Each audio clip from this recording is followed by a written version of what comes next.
o'clock. Could we stand for the Pledge of Allegiance? I pledge allegiance to the flag of the United States of America and to the republic for which it stands, one nation under God, indivisible, with liberty and justice for all. Good morning and welcome to the April 7th County Commission meeting. I would remind you to silence your cell phones. The meeting documents are on the end of the counter next to Commissioner Bender. And if you need a listening device, Ken is in the front row and he could help you with that. That way we'll go on to routine business. Is there a motion to approve the agenda? So moved. Second. A motion and a second to approve. Any changes? All those in favor say aye. Aye. Those opposed, same sign. Motion passes unanimously. Item number 2 is approve the County Commission meetings from March 31st, 2015. Is there a motion? So moved. Second. A motion and a second. Are there any amendments? Seeing none, all those in favor say aye. Aye. Those opposed, same sign. Motion passes unanimously. Item number 3, bills to be paid in the amount of $188,371.62. Pay the bills. Second. A motion and a second. Are there any comments on the bills? Commissioner Barth. Madam Chair, this is about as low a total on a weekly group of bills as we get in a year, but it does include 97 individual bills for mental illness, going from $25 to $6,000, and that's just part of the burden that the county carries. Okay, thank you, Commissioner Barth. Any other comments? We have a motion and a second on the bills. All those in favor say aye. Aye. Those opposed, same sign. Motion passes unanimously. Item number 4 is reports. We have a report from the Minnehaha County Sheriff's Department on file at the Auditor's Office for the month of March.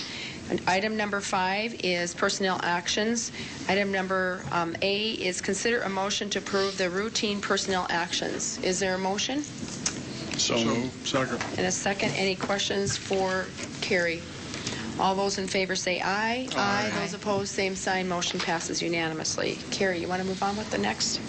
Recognition of significant employee anniversaries for April 2015. A fairly short list for you this morning. I have Jennifer Stanley, who's a CO in the jail, and Sarah Watchell, who works for the State's Attorney's Office, both celebrating 5 years of service this month. Deb Kritzer, who's a senior tax and license technician, is celebrating 10 years.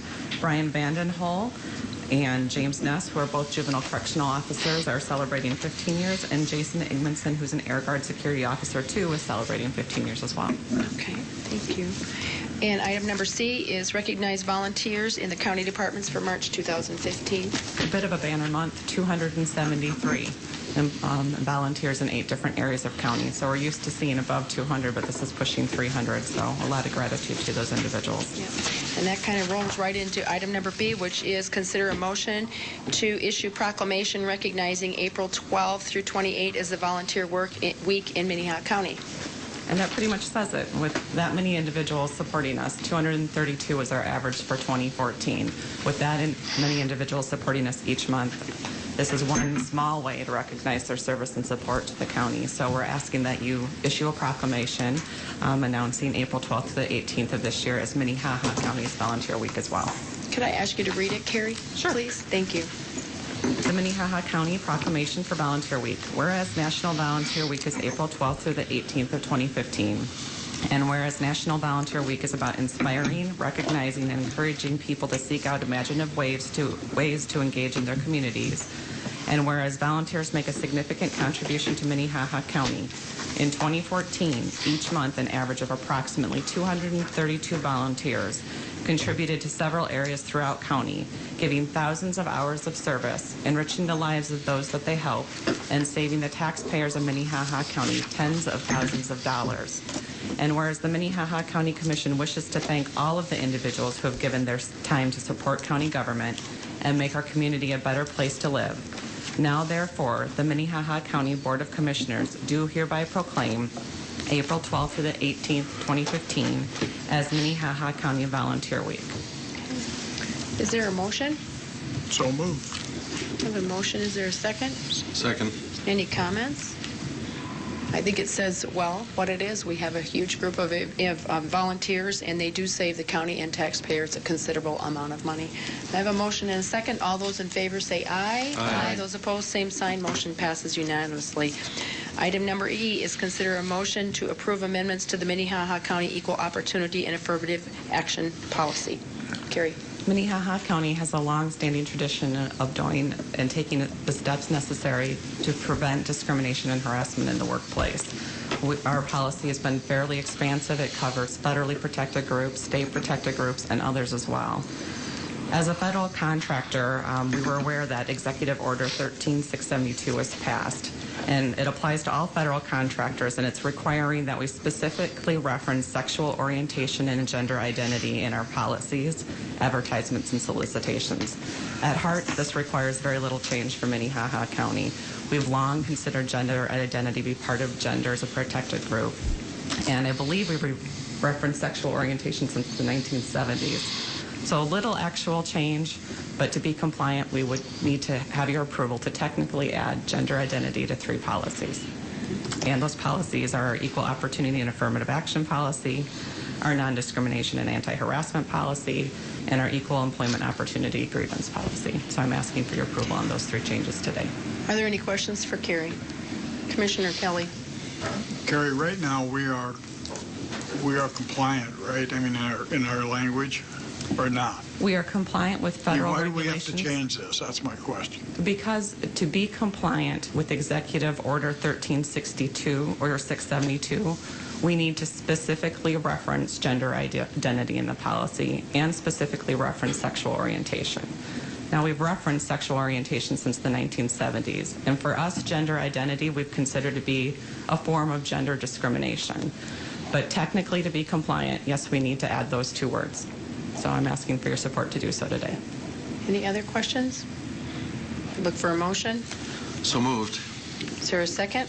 I'll second it. I have a motion and a second. Other comments or questions? All those in favor say aye. Aye. Those opposed? Nay. Motion passes 4-1. Thank you, Carrie. Item number 6 is application for abatements. Pam Nelson. Good morning, Pam. Good morning. Today we have 2 assessment freeze abatements. We have record ID 24293 for $13.45, and we have record ID 23430 for $1,460.74. Are there any questions for Pam on the abatements? Look for a motion for both of those. So moved. We have a motion. Is there a second? Second. A motion and a second to approve the abatements. All those in favor say aye. Aye. Those opposed, same sign. Motion passes unanimously. Thank you, Pam. Item number 7 is notices and requests. Item A is notice from the South Dakota Department of Health of disinterment permit issued for the remains of Harold Olson, Hills of Rest Memorial Park, Sioux Falls, South Dakota. Item B is notice of intent to conduct a fundraising raffle from Sioux Falls Jaycees in conjunction with the annual 4th of July fireworks celebration. Item 8 is planning and zoning notices. There are none. Item number 9 is petition for compromise of lien. Jeff Bart. Thank you, Madam Chair. The first one is DP&O 28081. The costs on this were to the applicant's ex-husband and were not removed from the title of their property after their divorce. Anyway, $975 were withheld when she sold the property by the title company and given to us.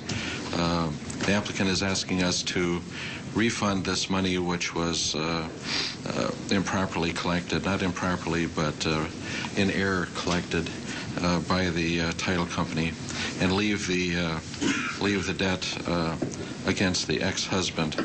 And I'll make a motion to refund that money and leave the lien to apply against the ex-husband. I have a motion. Is there a second? I'll second it. There's a second. Is there any comments?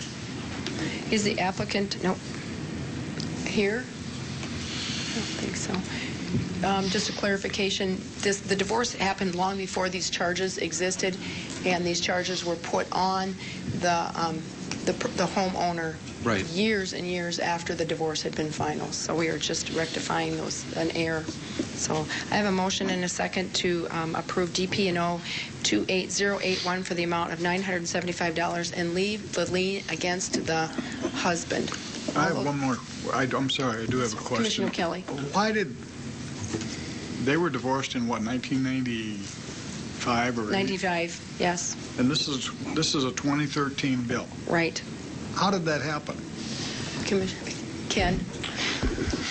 This lien account was originally started when the couple was in fact married, and there were services that were incurred by them both when they were married. We did not get formal notification, which we rarely do, of a formal divorce action. So the name has been on that lien account for a long, long time. The title company then, when they go in to take a look at do they consider there to be a cloud on the title, they match up dates of our liens versus dates and names on liens versus dates that they might appear on the title to the property. And that's how they make the match. So this was a title company function, not necessarily us. And so by the time they were divorced, and if you go through the lien account, you will see that that was totally zeroed out at one time. The lien account was at zero. And it wasn't until clearly after the divorce that the last service came in for the ex-husband, and it was noted on the account, which still had the ex-wife's name on it because it had never been changed. So if her attorney would have checked at the divorce time to make sure there was no liens or anything, it would have showed none. Right.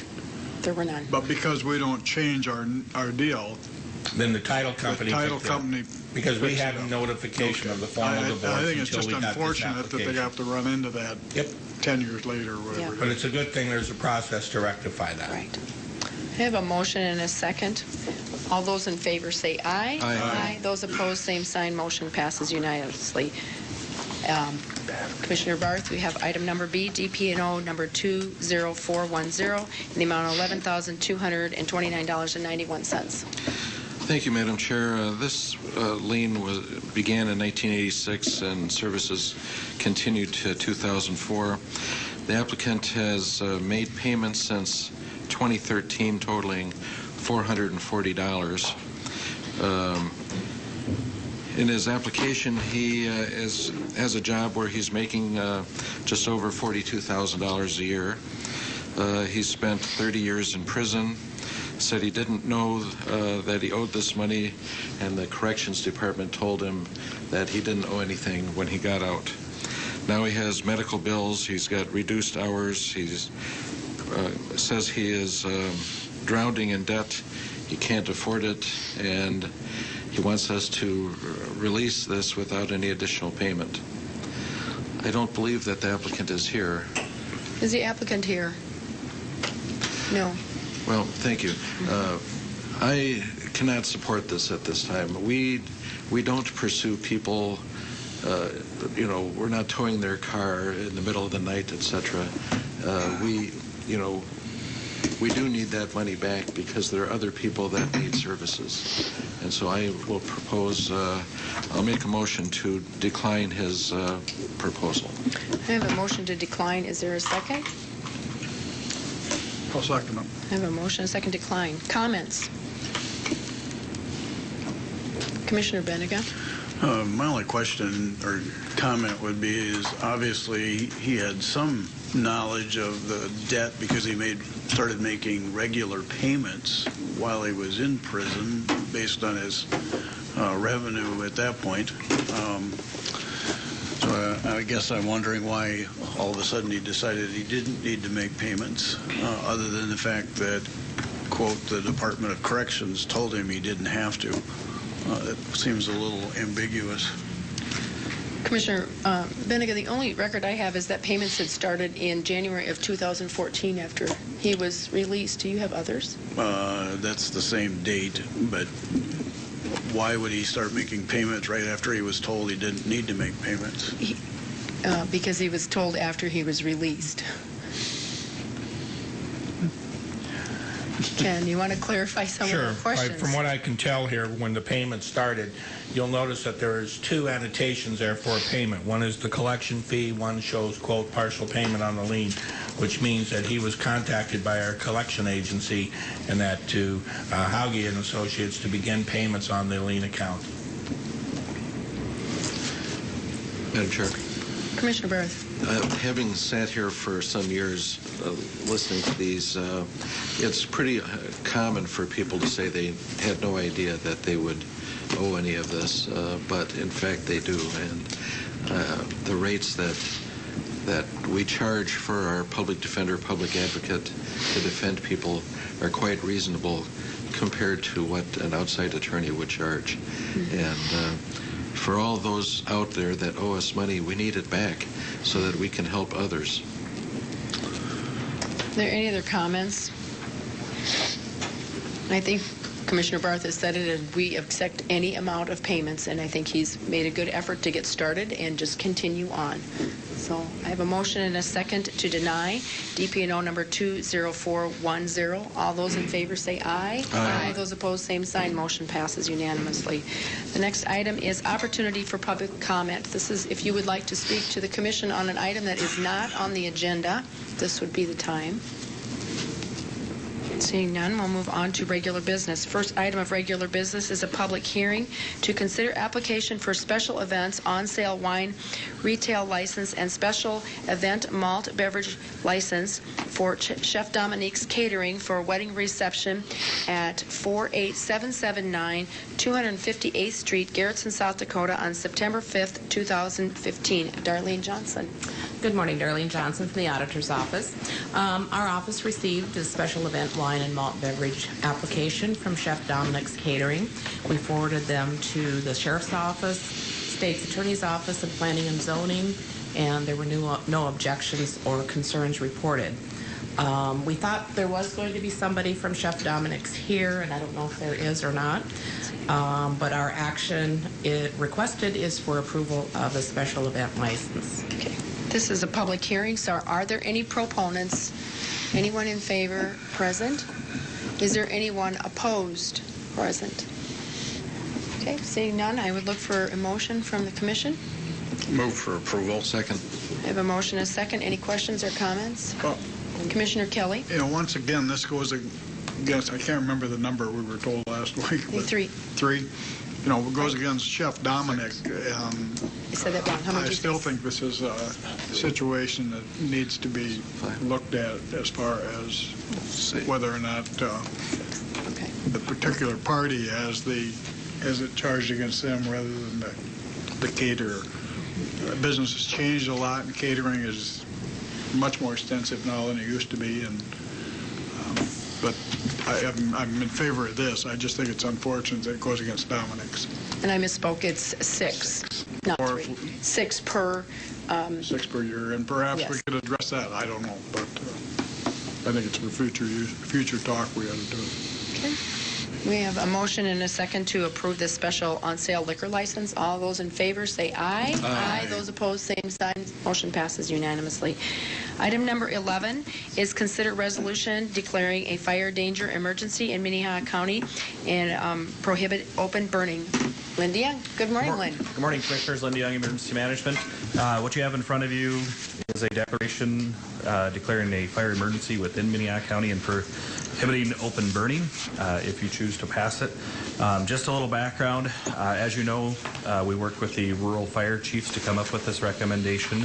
The last several weeks, this is something that they've actually been discussing at their meetings and within electronic format and over that. And they finally have come to the conclusion based on the current situation out there that this is a needed and requested thing that the county commission enacts. So just to give you, I got a couple slides here I'm going to throw on the Elmo here. They would have been in your packet, but some of them are date sensitive and time sensitive, so we're just going to do it this way. So currently, if you can see, the drought monitor that was issued last week indicates that 98%, I think, of South Dakota in the lighter yellow is in a drought or abnormally dry. The darker yellow coming down from the northeast and spreading into central South Dakota would be the next step of drought that's out there. And you can see southeast South Dakota is not covered by that yet. But once again, this product is finished on a Tuesday and then comes out on a Thursday. So this would have came out last Thursday. The next product that you'll see in my discussion from the Weather Service is that area that is D1 or the darker yellow, kind of brownish, will expand, if not into entirely Minnehaha County, into very close proximity, and that's as a result of the lack of precipitation over the last couple of years. So another way that they use to show their message, you can see the darker indicated areas are kind of a long-term already drought conditions that we have, and then the yellow conditions, which matches up with the previous map, is what they're seeing once again in the drought outlook, that this area in eastern South Dakota, central South Dakota will develop drought conditions, and that's valid from March 31st for the entire month of April. Lynn, what's the dark brown mean? The dark brown is those are areas of the country that are already being impacted by significant drought. So California, the West, some of those areas. The next one is from a different source. They look at, this is from a wildland or interagency wildland source. And basically, for the month of April, they're predicting a significant wildland fire potential within the red area. Much of much of the Midwest that we see, all of South Dakota, all of Iowa, Minnesota, and obviously Minnehaha County is right in the middle of that. Once again, the rural fire chiefs work aggressively together to extinguish the threat, to not have the threat. Some of the things that they've done leading up to this request for the for the fire danger emergency is several weeks ago they enacted a automatic aid for grass fires, wildland fires. So typically on a day-to-day basis, if your house or your barn fires, you're going to get 2 or 3 departments that would automatically dispatch.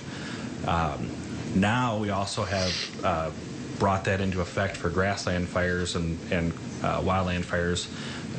However, because they're seeing that these small fires are quickly turning into something that they're unable to handle, so they need those additional resources many times coming sooner, and that'll help prevent the spread of these into other areas.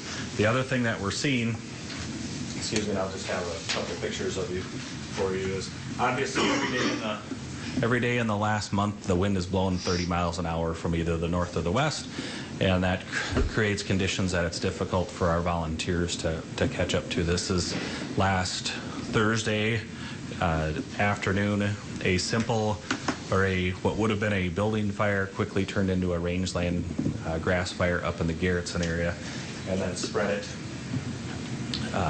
it into trees, groves, and everything, something that you would see in a normal Minnehaha County rural residential area. It just is spreading it that fast because conditions are so dry. The other thing, like I said, is we're seeing normal day conditions resulting in grass fires. A couple weeks ago, we had just a gentleman out mowing his yard up in the river bottom between Baltic and Renner, and as a result of that, he hit a rock or something else, and that spark was enough to ignite the whole yard and a couple outbuildings. So those general day-to-day activities, because of the low humidities and the low moisture content and out in our community, are causing some significant issues also.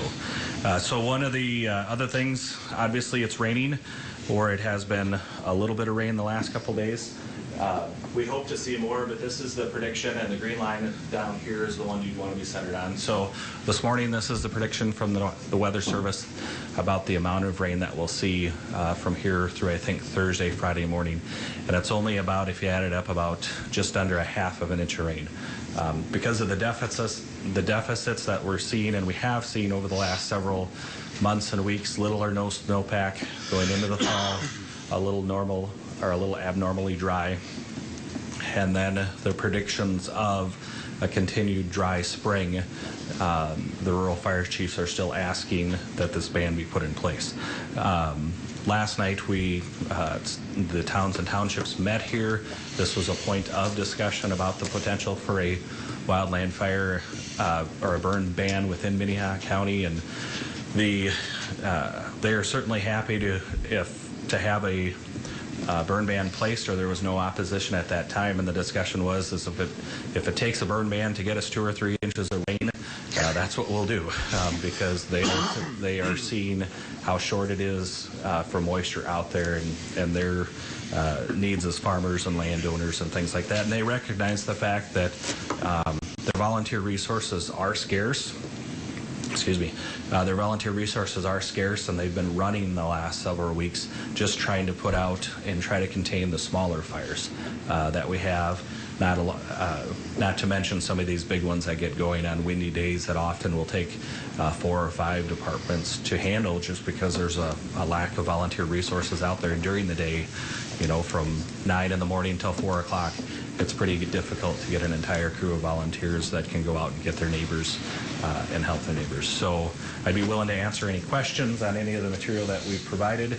How long it would last, obviously that depends on precip. One of the things that would help slow fire growth is if we get a half inch of rain here, that'll help with the green up process of the grasses that we have out there, and won't spread as fast, but we haven't seen that yet. So as a tool of last resort, the rural fire chiefs are recommending to the county commission that you declare a fire danger emergency within Minnehaha County and prohibit open burning as it relates to MC 3404. Questions for Lynn? Commissioner Kelly. Lynn, is this taking a toll on fire departments' budgets? I haven't heard that discussion from them yet, and I haven't heard of any of them having significant breakdowns within their equipment and those things, but that's something that we'll talk about next Wednesday night when we meet on our monthly meeting, and I can sure provide that if there's anything significant that it comes out of there. Commissioner Barth. I guess a couple of points. Last night you were asked about people who had scheduled burns with the fire department. And we've had that discussion with our departments also, and the ordinance, as I understand it, prohibits all open burning within Minnehaha County except those within a container that can be prevented from spreading. And Kirsten can answer a little more, but that includes fire departments, and we've had that discussion with them. If you have a landowner that you're working with to burn CRP or some other type of thing, that would be prevented also. We're not going to get in the middle of only we can do it and that type of thing. It's either all or nothing, and they understand that, Commissioner. Commissioner Barth. You talk a little bit here about the fine of up to $200 and 30 days in jail.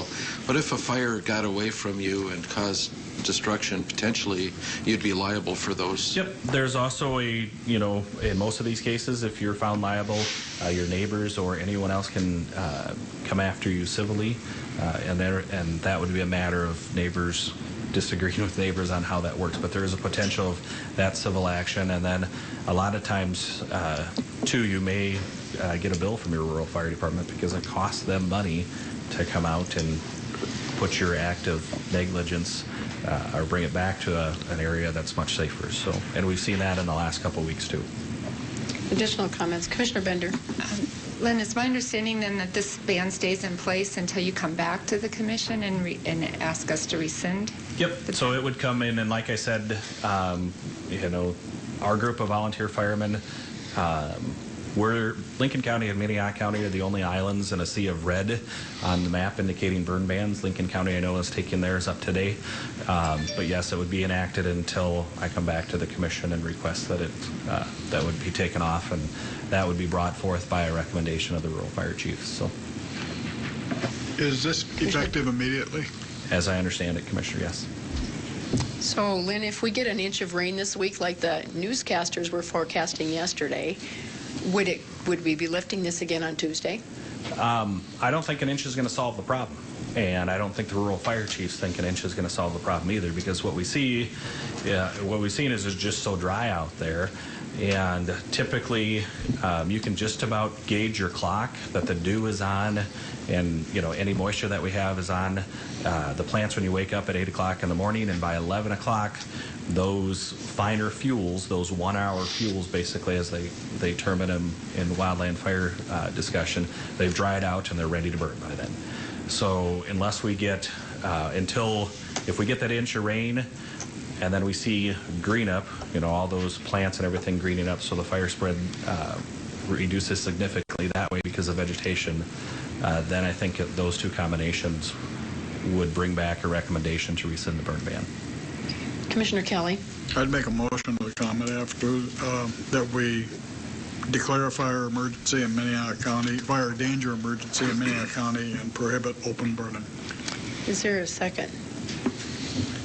Is there a second? I'll second it. There is a second. Comments. Commissioner Kelly. Just a comment. Last night, I don't believe there was any objection at all, and we had this room full of township supervisors. So if anybody could reflect any concern out there, they would have been. They had none.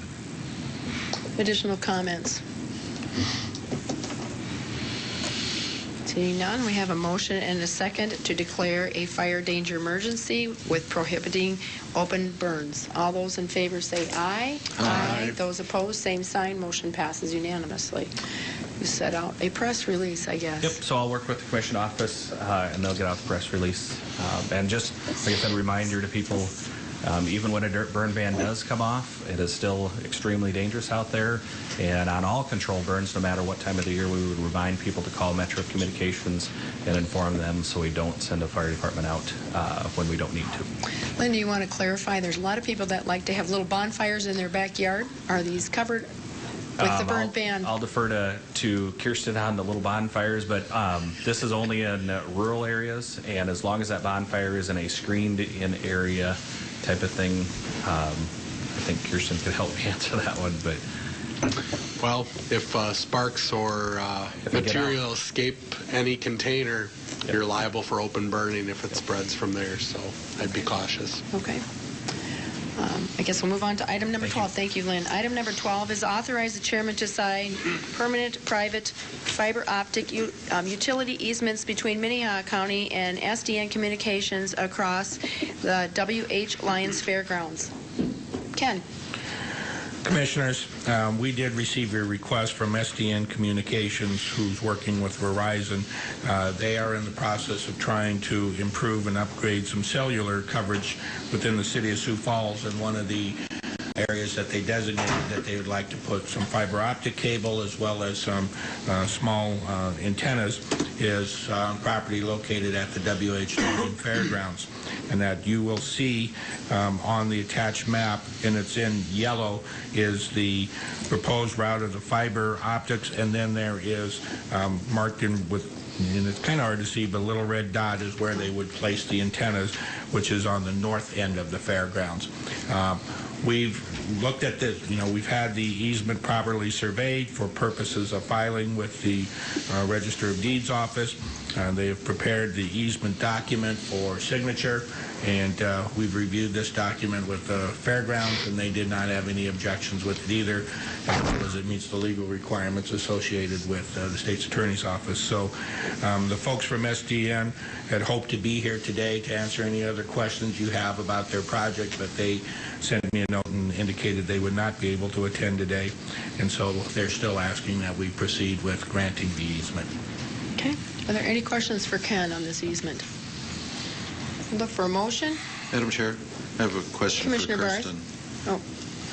Kirsten, do you have any thoughts about this easement? Yes, this is for a very narrow, specific purpose. This only allows the use of the land for the purpose that is set forth in it, and it's very specific what type of line it is as far as the utility is and what type of equipment can be on there. They're also charged with remedying any maintenance or any damage that's done, or putting the state of the land back in the same that it was when the project started. I don't have any concerns with the granting of this easement under those narrow circumstances. Okay. Look for a motion. I'll make a motion. A motion, is there a second? A motion and a second to authorize the chairman to sign a permanent fiber optic easement. All those in favor say aye. Aye. Those opposed, same sign. Motion passes unanimously. Item number 13 is authorize the chairman to sign the following agreements between Minnehaha County and the Volunteers of America, deferred from March 31st, 2015. Ken McFarland, and I'm just going to let you go through each one, Ken, instead of me. I'm going to let you go through each one instead of me reading them and then you rereading them. Okay.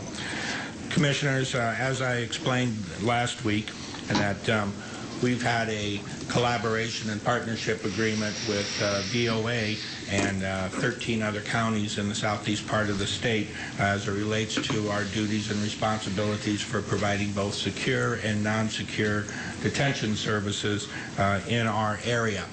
I will remind you again that the partnership agreement with the counties does expire on June 15th of this year.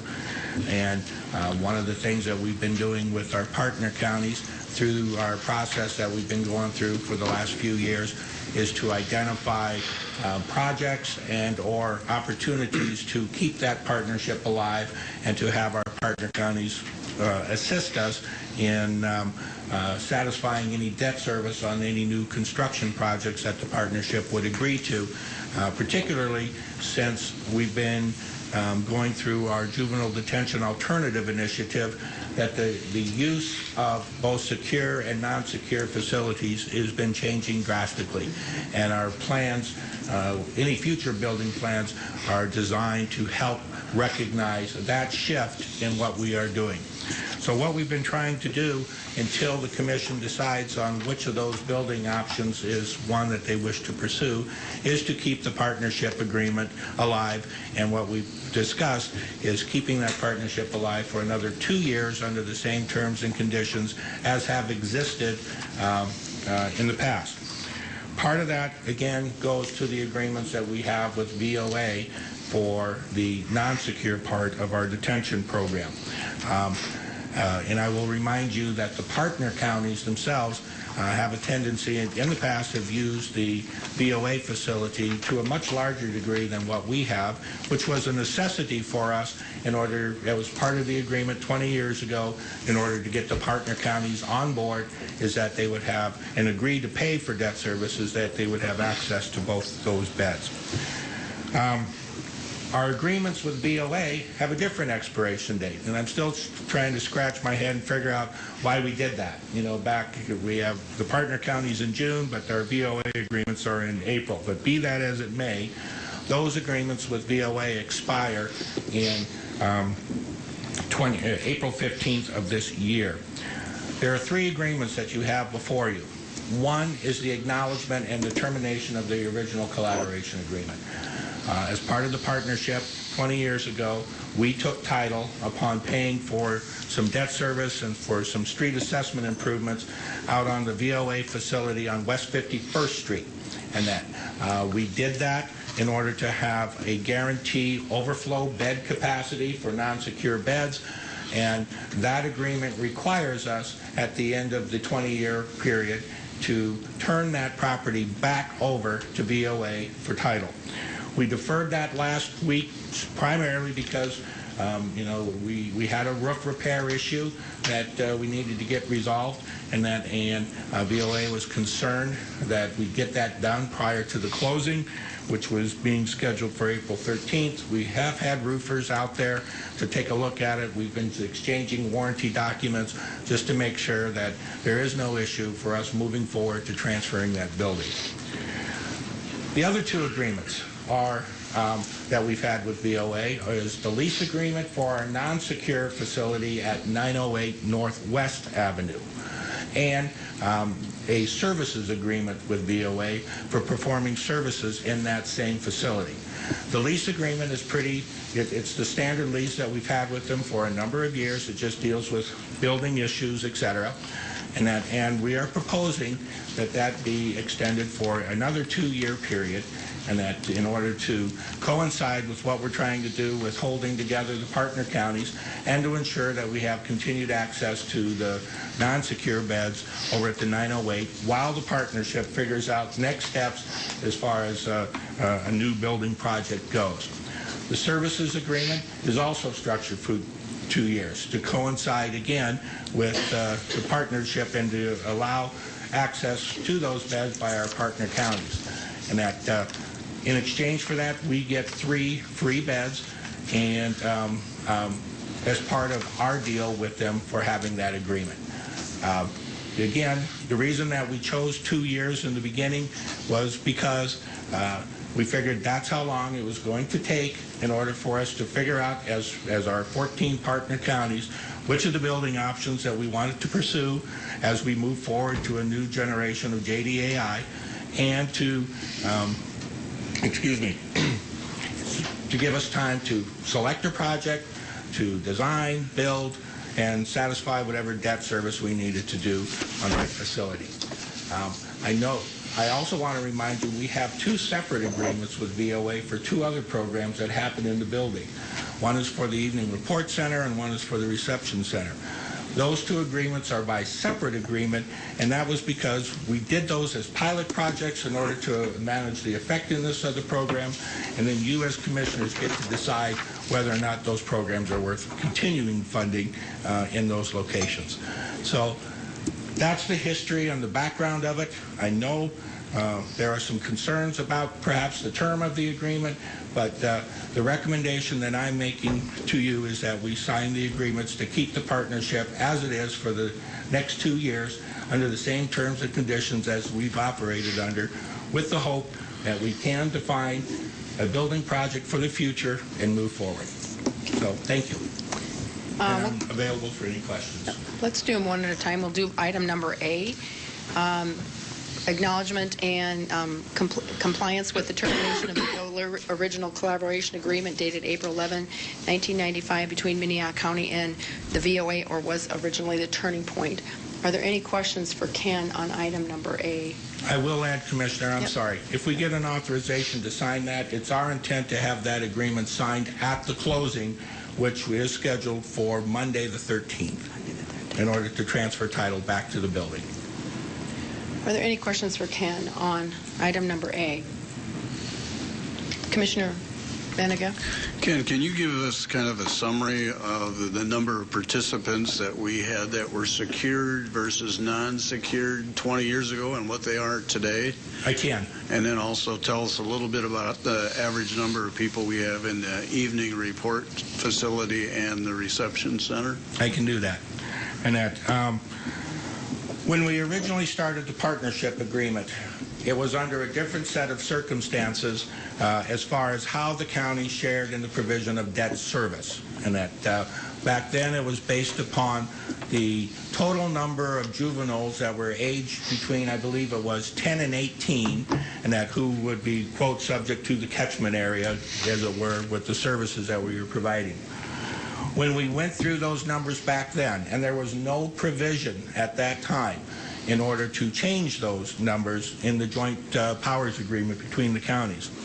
But Minnehaha County at that time had about 50% of the kids.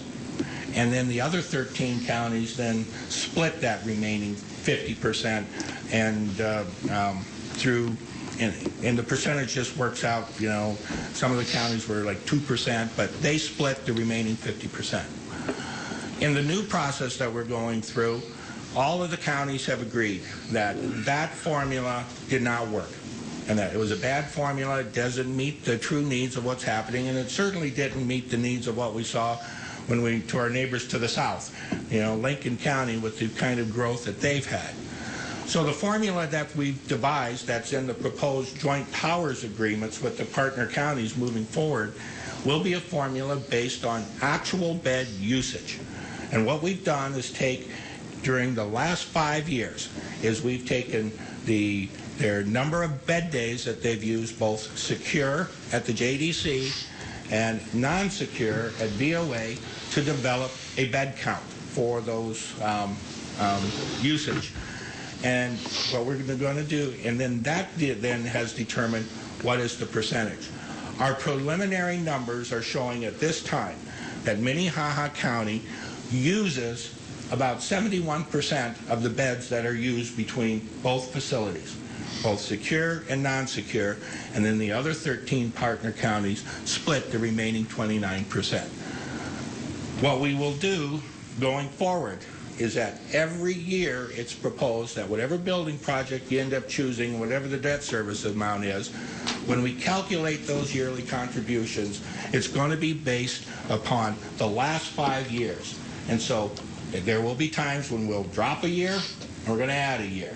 And that's how we'll do it going forward. So those percentages will change as we move forward. based on a county's actual use.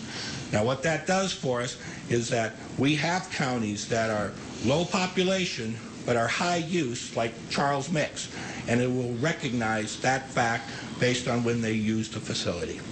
I don't think we answered the question. No. I thought I did. No, I think About we're the looking for percentage. the amount of kids that we used to have before Now. this was maybe 60 to 70 kids. Oh, okay. And the amount of kids we have now in Minnehaha County is maybe 13 Well, total, we're and actually- sometimes less than that. Yeah, less than that. I mean, when we started the JDAI project, and this is not 20 years ago, but just the JDAI project, our average daily population was slightly over 40 kids a day.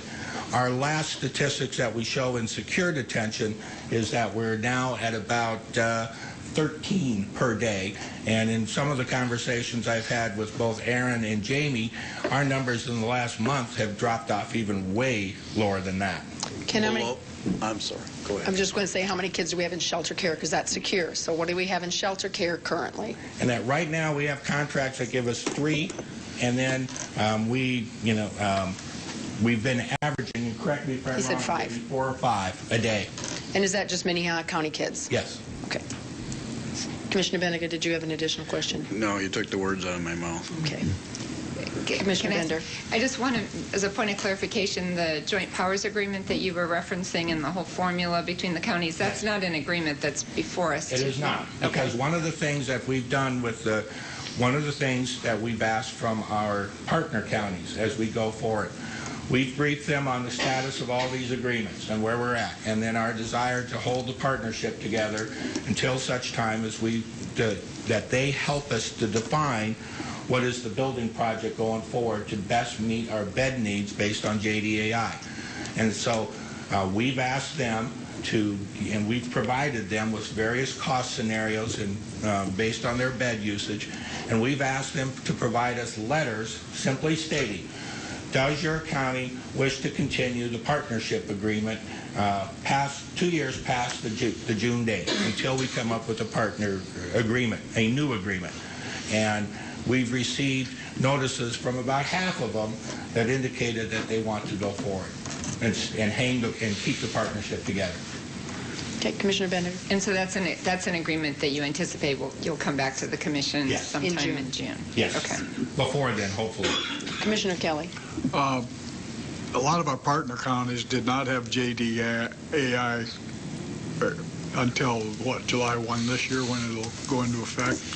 Our partner counties and that have not been subject to some of the things we're doing with JDAI, particularly as it goes with the risk assessment instrument that determines who gets into secure detention primarily and how you're diverted to alternatives. That's going to change July 1. The Chief Justice Office has issued an order that all judicial jurisdictions across the state come July 1 will use that risk assessment instrument in order to govern their intakes into the system. So, and the basic reason for going from 40 to 13 is JDAI. I'm sorry? The basic reason for the change, the drop, has been the JDAI and the alternative Yes. Yes. sentencing. To answer your other question about the other agreements, the Evening Report Center and the Reception Center. When we originally started the Evening Report Center and Reception Center, they were both pilot projects, and we're really still in the process of evaluating those numbers. The Evening Report Center was originally set up to house about 7-8 kids a day in that program. We're only averaging about 3, quite frankly. And then so we have had recent discussions on those about what the impact of those programs are, what we can do to tweak them. One of the things that you will see when you come in budget time, we have sent VOA the applications for funding those 2 programs, and those are some decisions that you'll get to make and look at too during the budget hearing process as you review the effectiveness in those 2 programs and whether or not you want to continue funding them with some tweaks. The Reception Center was designed for low-level offenders a lot of people come, kids primarily coming out of the schools that needed a place that they could be removed from the schools, not come into the JDC system, still be reunited with parents, and perhaps offered some services as well. That one, we've been averaging about a kid a day is all that's been there. And, so that's another program that we want to try and beef up, and we've had conversations with the schools and with the police department and others about that program and how we continue it. The one thing I have gotten from our conversation, and I think Commissioner Heiberger will reiterate that, is that the advisory group and the folks that are dealing with it, the police, the school district people, they absolutely want to keep a reception center. They just think it's an important component of what we do, and it's got to be available. But we do have work to do to beef up those numbers. Commissioner Bender, did you have a question? As a point of clarification, I was not sure whether you wanted to take these agreements one at a time. So you're looking for a motion on this? On the first one. On the first. Yeah. Okay. Are we ready for a motion on the first one? My understanding is there's really not much debate that the terms have been complied with and that legally we're obligated to turn that building over. So I would make a motion to approve the acknowledgement and compliance with termination of the original collaboration agreement. I'll second. I have a motion and a second on item A. Any other comments? Just the second. Dick did. Is there any other comments, Commissioner? Well, Benega? Mr. McFarland was raising his hand in the process, so I think we need to hear what he's got to say. Commissioners, I just want to point out that collaboration agreement, though, does specifically refer to other agreements expiring and new agreements coming online, so they are tied a little bit, and I just wanted you to know that. Ken, can you elaborate as to how they're tied together? Sure. Let me call it up.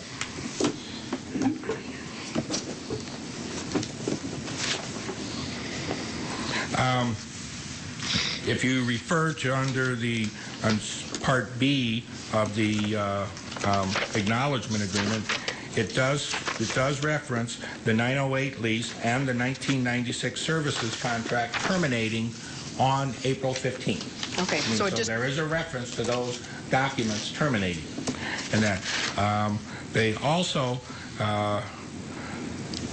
if I'm not mistaken, one moment.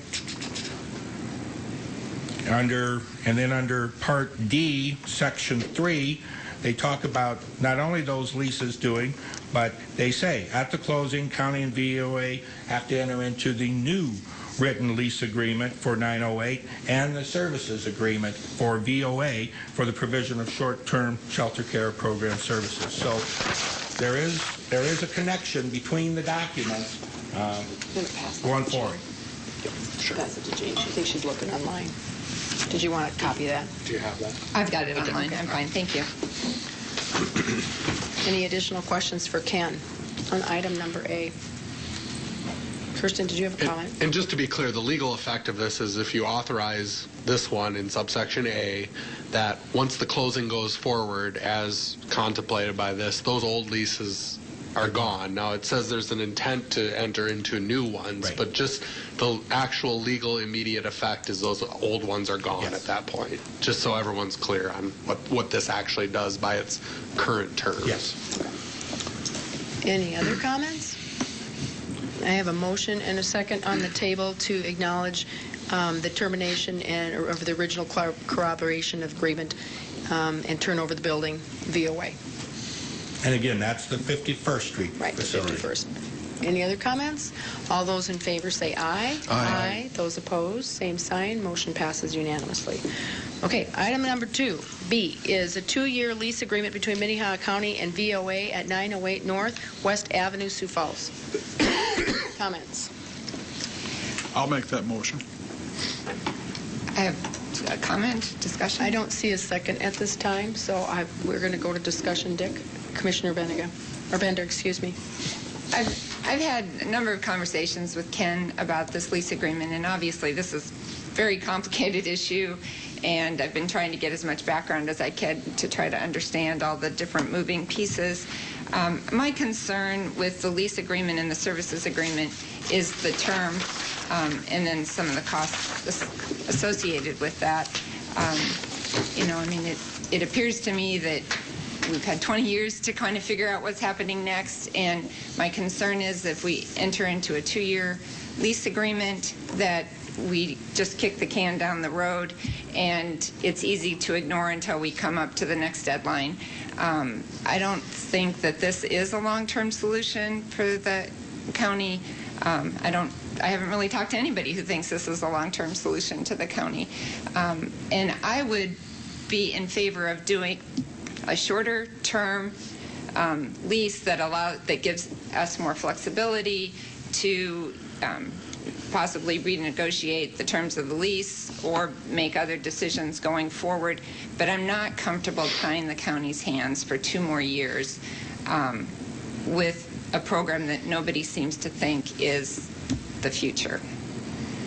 Additional comments. Commissioner Benega? I would agree with Commissioner Bender. The way we do business now is not even close to what it was 20 years ago. And if you look at the numbers, they're dramatically different.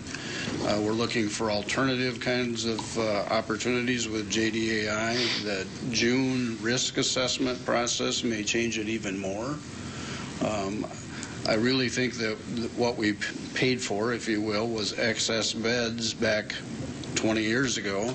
And we have plenty of excess beds. They may not be in the right location. They may not be the right kind, either secured or non-secured. But I think that this whole process is evolving as we have pursued JDAI in multiple chapters of what's been put out there. And I think another big step is going to be in June. So I'm not in favor of going into a long-term agreement. Could I respond? Commissioner Ken, excuse me.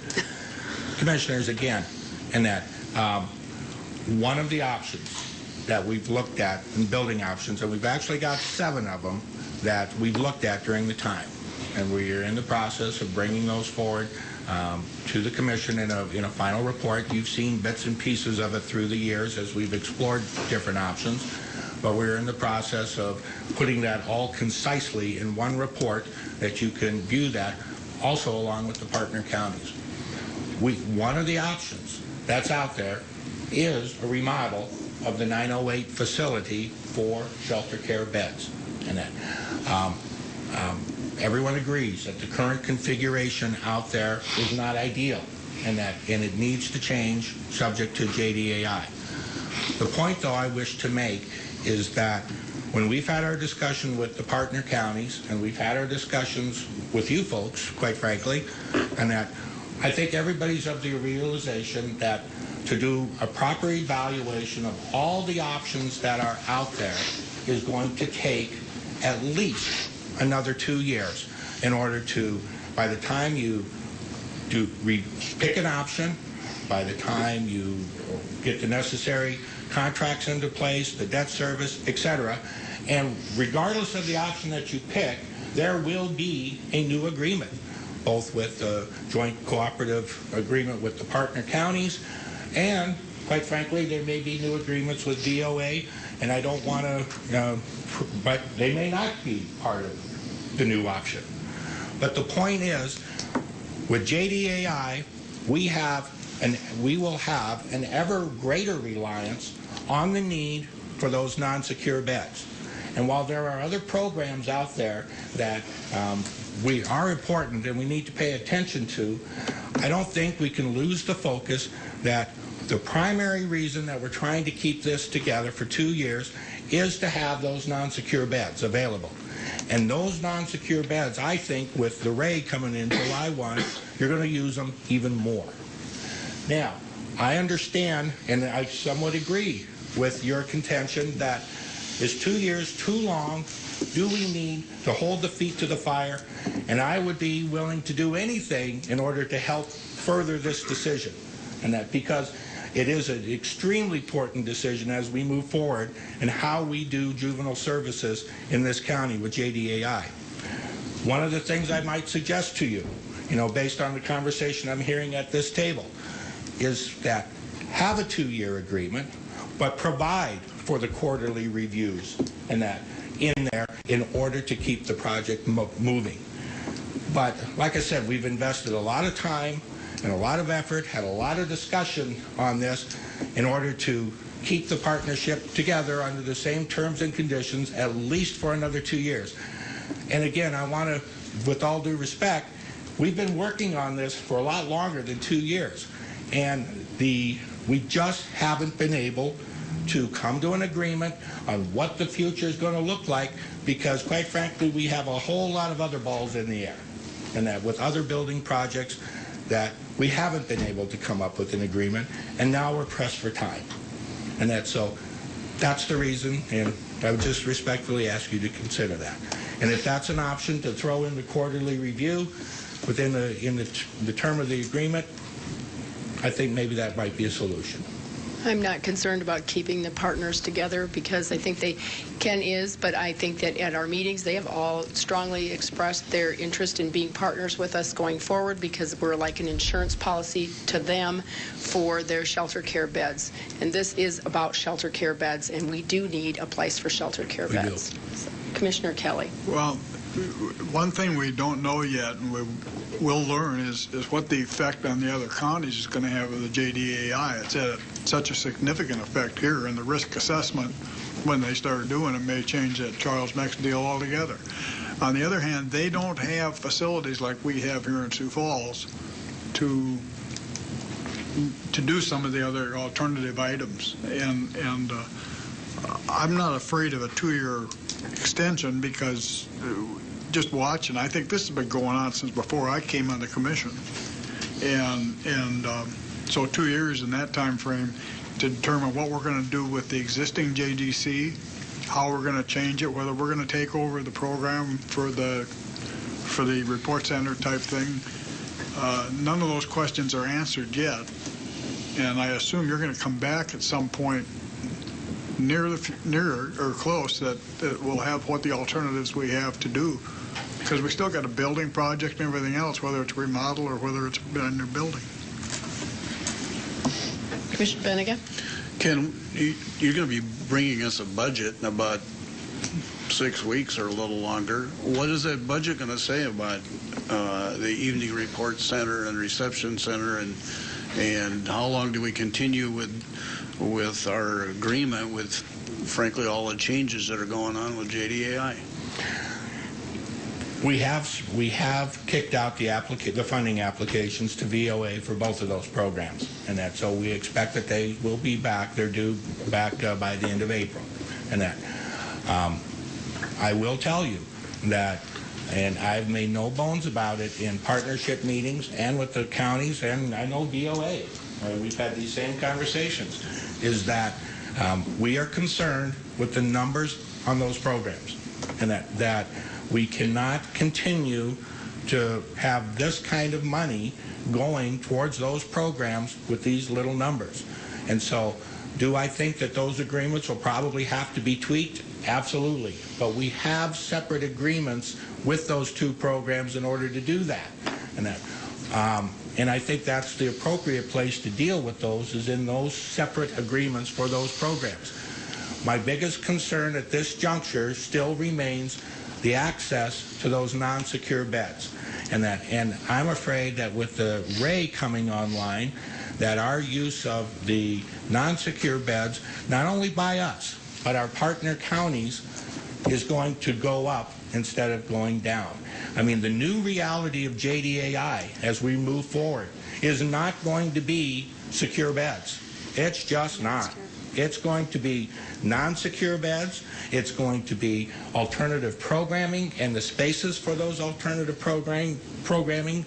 That's what the space is going to show on any building project going forward. We're in the process right now in the report. In fact, we're meeting on Friday to finalize some numbers, and to talk about, here are the cost options for each of these.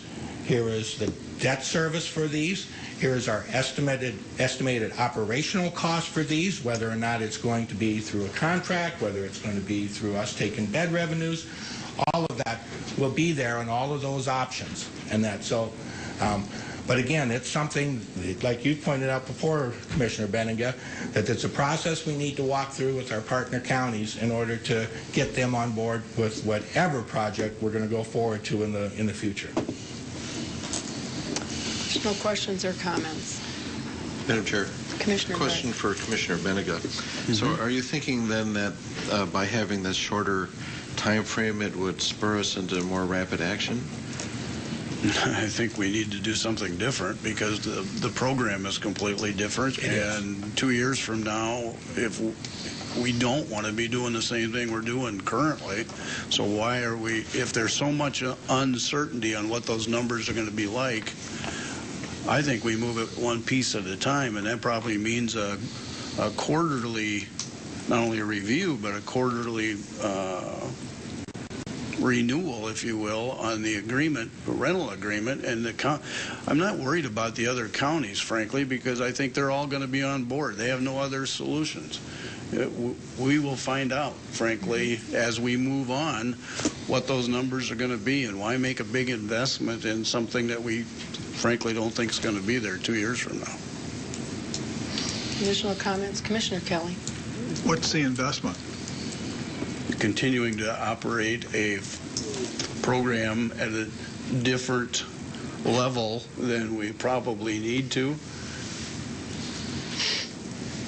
Well, right now you say there's 4 to 5 in the non-secure. For us. Yeah. That not including our partner counties. When we take a look at the actual bed use that's been out there, and that I think our latest numbers show, VOA is operating a 32-bed shelter facility out at 908, and that they keep those 32 beds pretty full because that's what they need for operational efficiencies.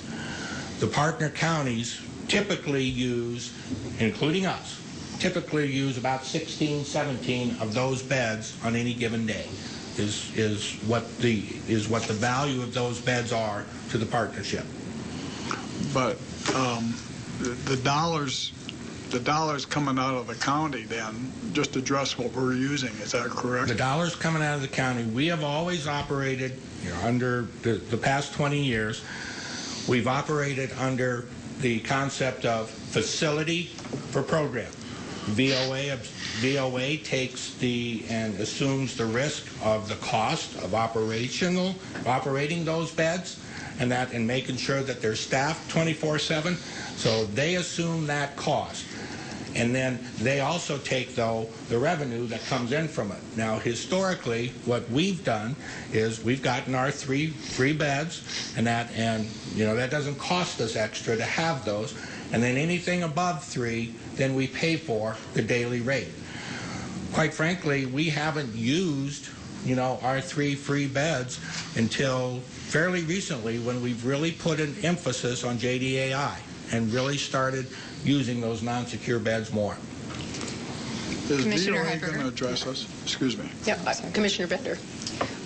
Ken, I just want to clarify. You keep saying they're free beds, but actually the rental value That's of the correct. building that we provide to them for $1 makes those actually fairly costly beds to the county. I agree. But again, one of the reasons that we did that back then was in order to, because most of our beds a lot of those non-secure beds were being used by the partner counties, and so having the access to those beds, and that was real important to get our partner counties to even be part of the joint powers agreement in the first place, to assume their share of debt service for other construction costs.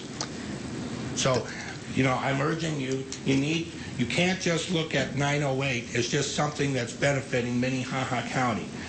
These are beds that are benefiting our partnership agreement and the agreements that we made with those counties to participate and to pay us money for the last 20 years. We own the building. We get $1 for rent, and probably 20 years ago maybe that worked, but the rent has gone up, the cost of the beds has gone up, and it's definitely we're giving a charitable donation to VOA to let them run out of our business, or run out of our building, and have 3 free beds. That's really where it comes to it. And maybe that's a good deal, and maybe it's not. Commissioner Kelly? Do we have any expenses on the 908 building? Do we pay anything?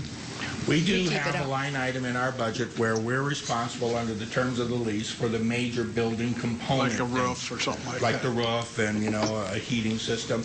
But for the day-to-day maintenance of the facility, that's VOA's cost. I mean, I guess I still struggle with where the investment is, because we're using the 3 free beds. And what I wonder is are VOA people going to address us? Well, there are Yeah, I some know they're folks here. We're from still having VOA. discussions, so I will give them an opportunity. Anybody ready for VOA? Sure. Do you have any comments, John? Or I'm sorry, what was the question, please? there was no question. Do you have any comments?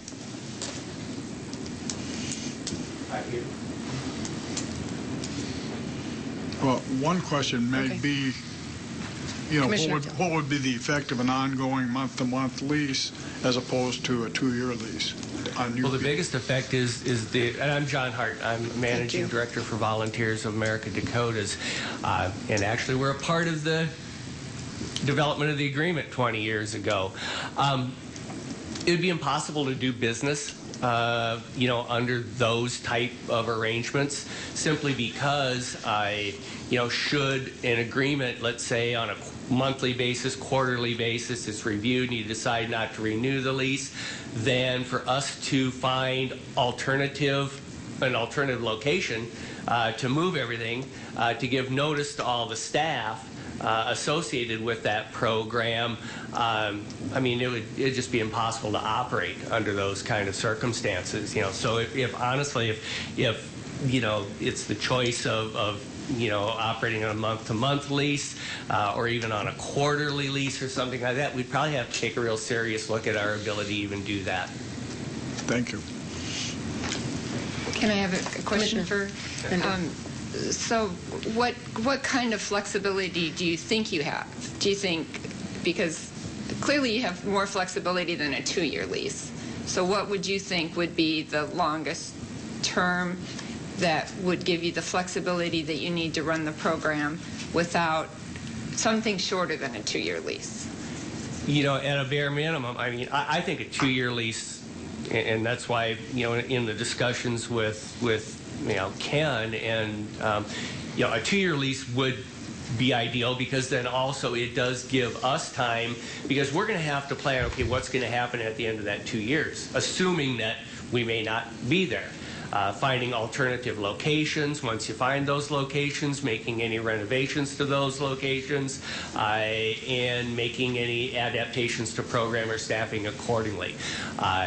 If that were shortened up to a year, we would really have to accelerate, because if we were being told that there's a potential for you being out of that location April of 2016, we would have to very actively try to secure another location for the services, thinking we may not be at that location, make the renovations necessary, so that even then, if you were to come back to us, let's say 60 days, 90 days prior to the end of that first year, and say, well, we would like to extend that, we would probably be way far down that road. We will have to find another location to relocate. Does that answer your question, hopefully? Mm-hmm. How many programs do you have out there that you would have to relocate? We have the shelter care program, or non-secure program. We have the evening report, the reception center, and then we have day services for our intellectual and developmental disabilities programs. So that day services program is the only program that's not county related or county funded program? Correct. And how many employees and how many people do you serve out there in that program? Employees, we probably have 20 employees there, and serve probably 100 individuals. In those other county programs, another 25 to 30 employees. Okay. Additional questions for John? Thank you. Thank you, John. Okay. I have a motion on the table, but no second. The original motion was to approve the 2-year lease between Minnehaha County and VOA. Madam Chair, if I may ask what your opinion is. I still don't think a 2-year agreement is necessary. I didn't from the beginning, but Ken has made a good argument. But I think that a shorter agreement is not unrealistic.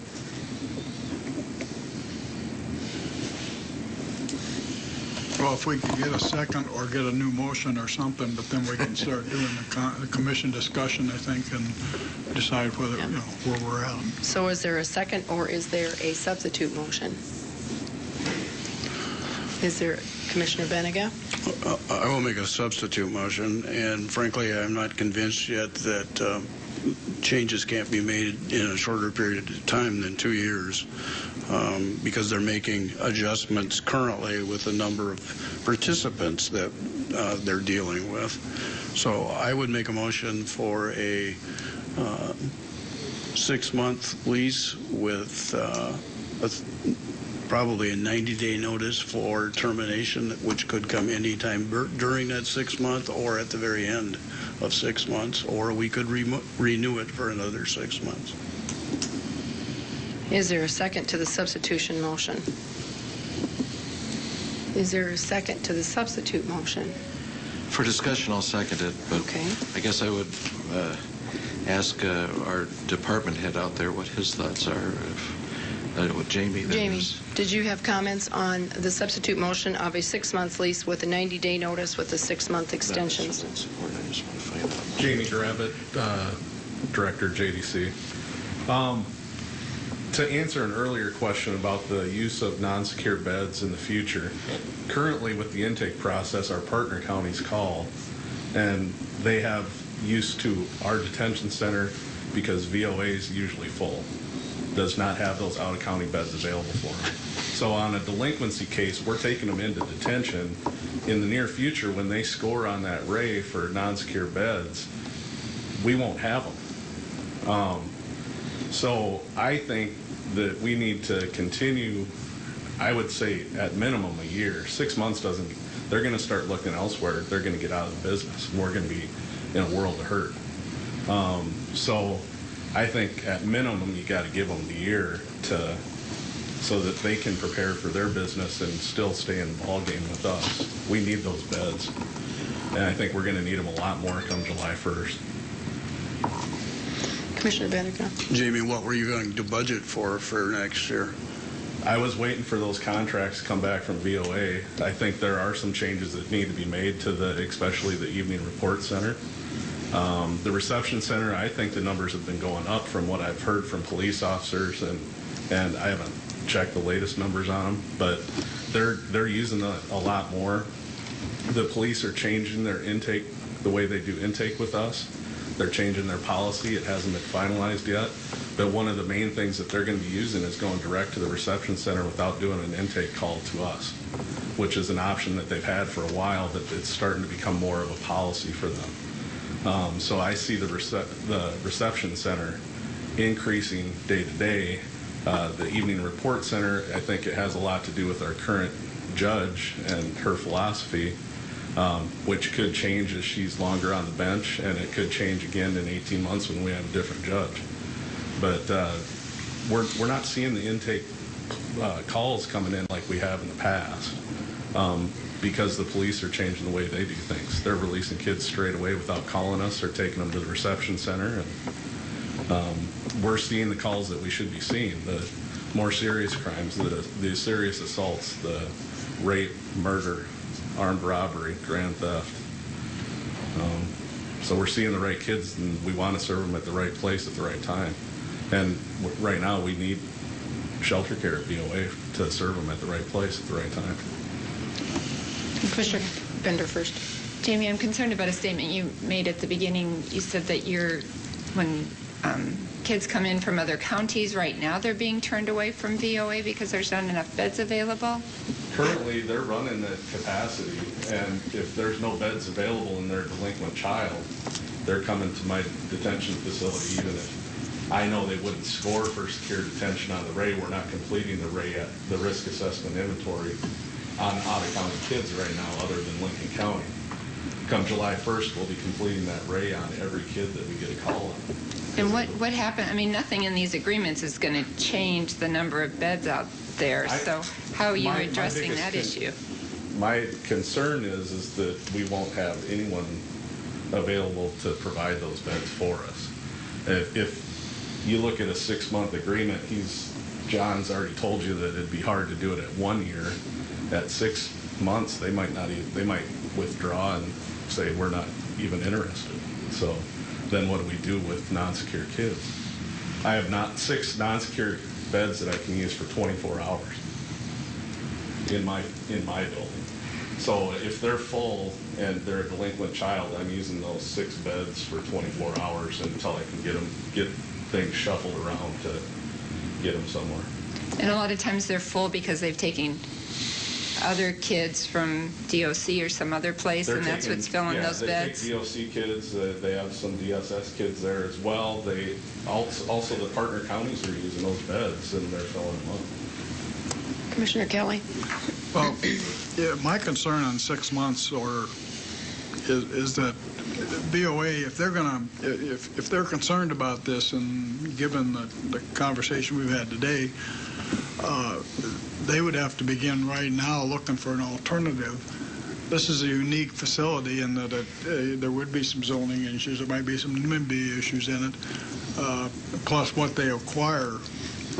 And I don't like kicking the can down the road any more than anybody else does. But in this case, and I think with the recommendations we've had from staff, I think 2 years gives us a hard time frame. And I know we've been messing around with this thing. I mean, we knew April 15 was coming up, and still didn't get it done. But I think in fairness to VOA, and I think in fairness to the whole, so we can look at this program correctly, because we may end up with the non-secure, and we may end up in an arrangement at the existing facility that takes care of both, or we may find that this is the best way to go. But I don't think anybody's made that decision yet. I think staff has told us that they would like to see a 2-year. We can do a quarterly or a semi-annual report on this thing, so that the commission's made aware of where it's going. But I will not support 6 months. Commissioner, just for a point of clarification on the beds, there are 32 beds out there in that. We've always had the arrangement, our partner counties and our shelter care beds take priority. They keep their beds full because they have to in order to make the efficiencies.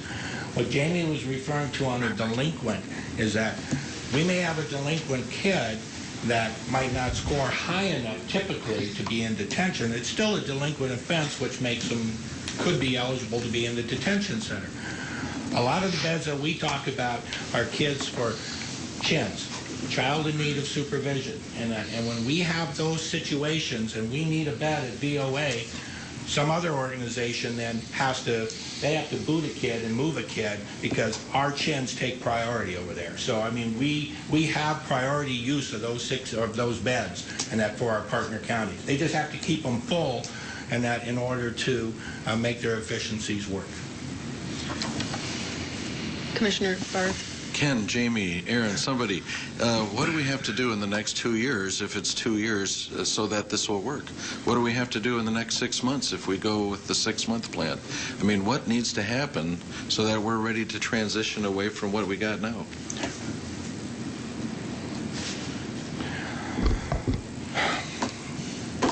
We have, a lot of the groundwork, and we've done, we have done a lot of work to prepare for this eventuality. We've looked at a number of different building options that a lot of you have been involved with, and that as far as when we look at, we've compiled this information into one concise report, and that it's not done yet. I mean, as we review it, we think of other things that need to be in. A good question came up here just the other day from Commissioner Bender, and that she wanted to know for each of the building options, at least this is what was communicated to us, what is the cost per 1,000 for a homeowner. So we're rolling that information into the report.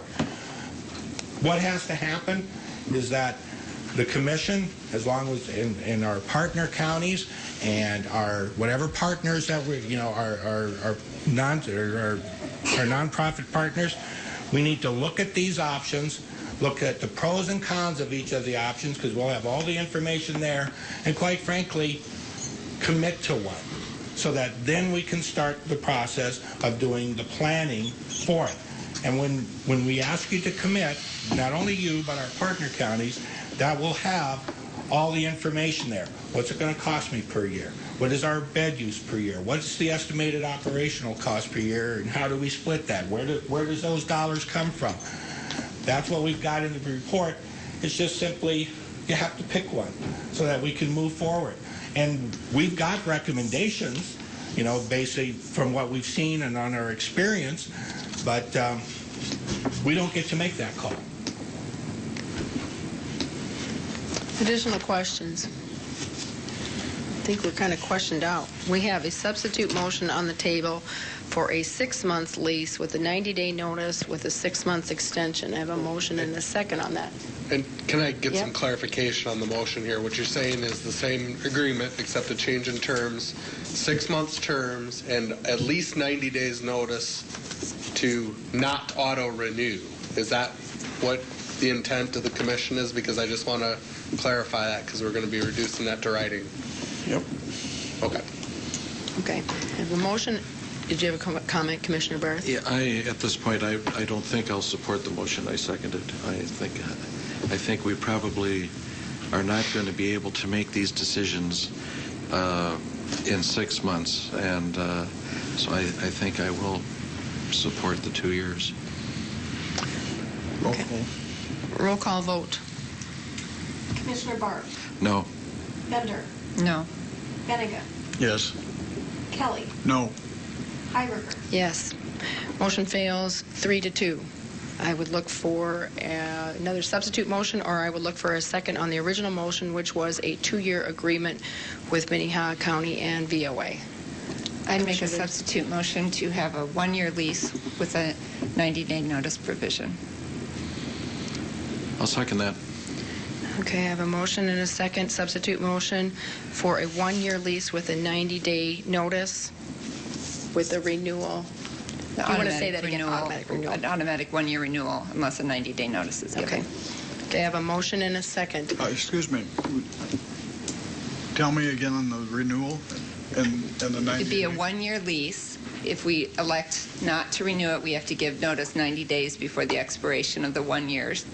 And Otherwise, it's an automatic. otherwise, it automatically renews for another year. With a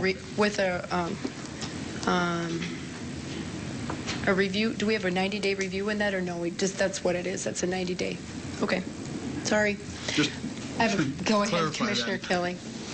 It's a 1-year lease with an automatic renewal, but if we give a 90 days prior to 2016, that we're not going to renew. Yeah, the lease would commence on April 16th, 2015, and would automatically renew on April 15th, 2016, unless we'd given notice 90 days before that date. I can support that. Okay. Commissioner, who seconded that motion? Jeff. I think Jeff did. Yes, Jeff did. Commissioner Benega? Question, do we get quarterly reviews on the That's what I was information that needs to be provided on what the population is and where we're at in these steps? Because frankly, I'm a little concerned about that. Aaron? Aaron, you want to identify yourself? Good morning. I prepare quarterly reports. Identify. Yeah, you have to tell us who you are. Aaron Surska, JDI coordinator with Minnehaha County. I prepare a quarterly presentation on the use of our alternatives and detention every quarter for the past 3 years. I'm actually working on a template to have it in a report fashion within the next week, but I have the data in a presentation format for you at any time. Any other questions? Okay, I have a motion and a second on the table for a 1-year lease. Roll call vote. Commissioner Barth? Aye. Bender? Aye. Benega? Aye. Kelly? All right. Hiberger. Yes. Motion passes unanimously. The next one is item number C, is a 2-year service agreement between Minnehaha County and VOA for short-term shelter care and other related services. Discussion, a motion. I'll make a motion to do the same as we did with item B. Okay. 1 year with a 90-day Notice. notice. Yep. Okay, I have a motion for a 1-year contract with a 90-day notice And automatic otherwise. and automatic renewal. Second. There's a second. Any other comments or questions? Roll call vote. Barth, Aye. Bender, Aye. Benega, Yes. Kelly, Aye. Hiberger. Yes. Motion passes unanimously. Item number 14, consider a motion to approve request from the Public Defender's Office to participate in the Gideon's Promise Law Students Partnership Program and authorize signature to the program agreement. Tracy Smith. Good morning, Tracy. Good morning.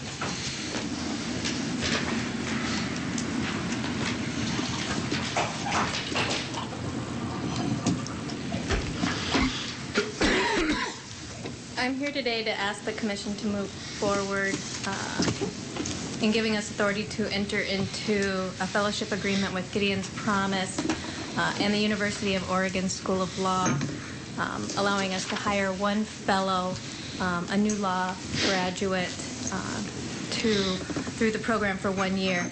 As you can see through the contract, which each of you should have a copy of, through the contract, the University of Oregon would contribute $24,000 toward the salary of the lawyer.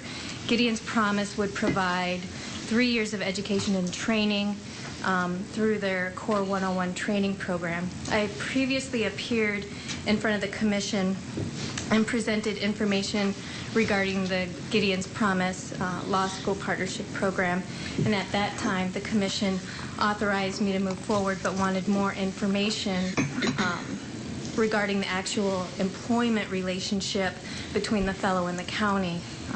After consultation with Commissioner Bender, we have formulated the agreement, which I believe addresses several concerns that the Commission had initially regarding the initial nature of the fellowship agreement, particularly one, ensuring pay parity between employees in our office, deputy public defenders, and the work that the fellow would be doing, which would be similar work but a substantially lower amount that the University of Oregon was willing to pay the fellow. I admit initially I had told the Commission that there would be no cost to Minnehaha County through the partnership agreement. However, I am modifying my initial request and asking for approval to temporarily hire the fellow as a full-time deputy public defender, and that is not what I initially had asked for. And I am asking to supplement the $24,000 grant that the law school is willing to contribute towards the fellow's salary, excuse me, and asking to authorize us to use personnel funds from our public defender budget so to match the fellow's salary, bringing up that fellow's salary to equal the deputy public defender's salary so that they would be on equal pay once they start. I believe that the fellow would start around mid-July and that there would be 11 pay periods remaining in the year. The supplemental cost from our budget for the remainder of the year would be approximately $13,000, depending on the amount of benefits that the person would ask for. We don't know what that would be. It could be as high as $20,000. When you consider the cost, however, of a full-time deputy public defender and the cost of the county for that salary, I still think that would be a significant cost savings to the county when you figure out a full-time lawyer.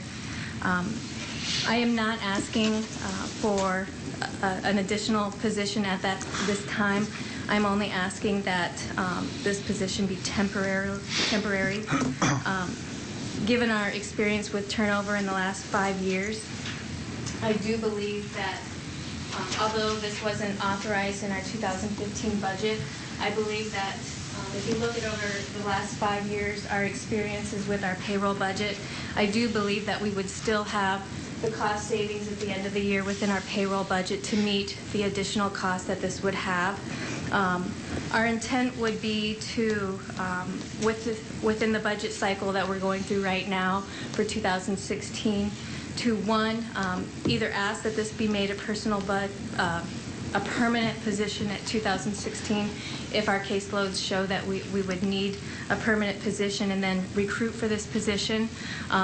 If we were not authorized an additional position for 2016, my intent would be to backfill for this position, through attrition based on turnover. As I indicated last time when I appeared in front of the commission, I've thoroughly enjoyed working with Gideon's Promise over the last few years. In addition to having the opportunity now through this program to recruit some of the best attorneys from some of the best law schools in the country, we would have the significant cost savings of not having to pay from our own education and training budget for the cost of sending that person to training for the next 3 years. And we would have the opportunity to work with the faculty from Gideon's Promise, from faculty that's also part of some of the best law schools in the country as well. Available for questions. Other questions for Tracy? I have two. Commissioner Kelly. Tracy, in your 2016 budget you'll present to us pretty soon, will you have that additional salary included in that budget? Yes. So you will be asking for more money next year?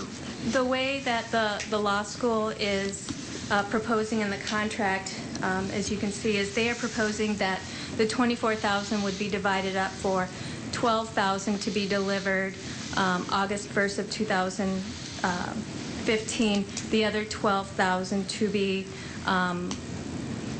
distributed on February 1st of 2016. So as part of my budget, I would again ask. As I understood, you won't ask for a supplement in 15 because you'll make it up through your attrition vacancy cost or expenses, right? Correct. So is that the same thing you're going to do in 16?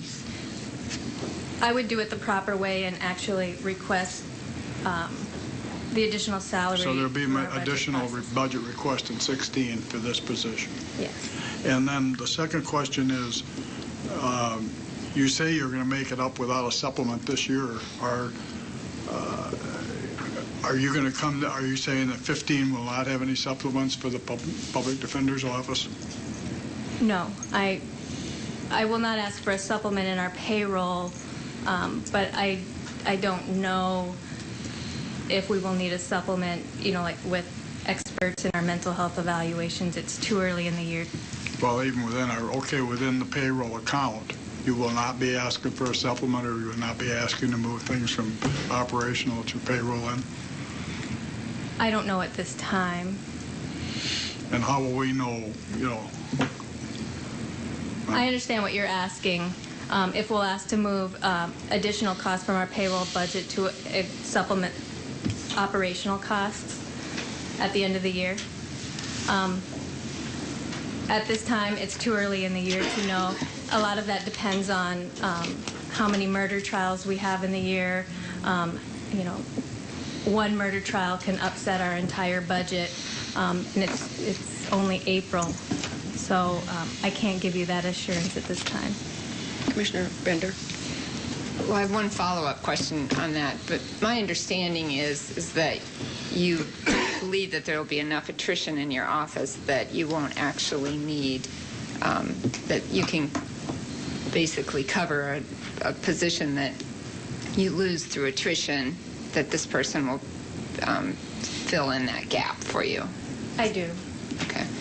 And the other clarification that I just wanted to make, based on the memo or letter that you provided to us, is that you'd indicated that there'd be no cost for the Gideon's training, which I believe is true from the agreement, but that the county will be responsible for any travel expenses incurred in connection with that training.